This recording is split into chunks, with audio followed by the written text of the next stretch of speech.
Hemen gaude San Ferminetako auzolanetan, aurten 10 urte ospatzen ditugu, lehenengo edizioa ospatu zenetik 2016an, guretzako urte pixkat berezia da. Horregatik ere, adibidez, San Ferminen eguna 14 mugitu dugu, pixka bat auzolanan oinarritzen den espazio pixkat buelta bat emateko eta auzolanan aldarri hori zabaltzeko. Idearekin horregatik 14an ere desmontatzen hasiko gara, lehenengo urtez, probatzeko, orduan pixka bat hori. Animatzen zaituztegula gure espaziora etortzera egitara guzo paraotan itzaukagulako, arratsaldean eta egunean ditugulako pixka bat kezenketei alternatiba bat planteatzera begira, orduan animatzen zaituztegula, egunero daude bazkariak, eragile eta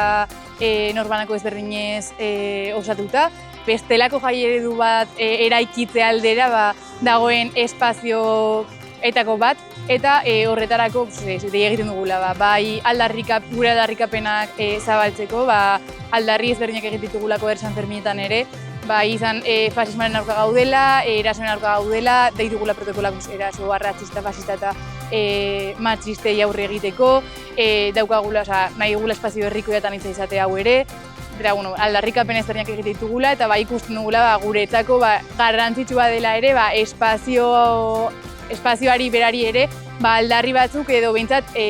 jaien politizazio bat ematea ere, San Ferminak ez dira bakarrik jaia, ere borroka da, orduan pixka bat hori animatzen dugula jendea gerturatzera, disfrutatzera hemen, eta auzolanetan zein egitarauan parte hartzera.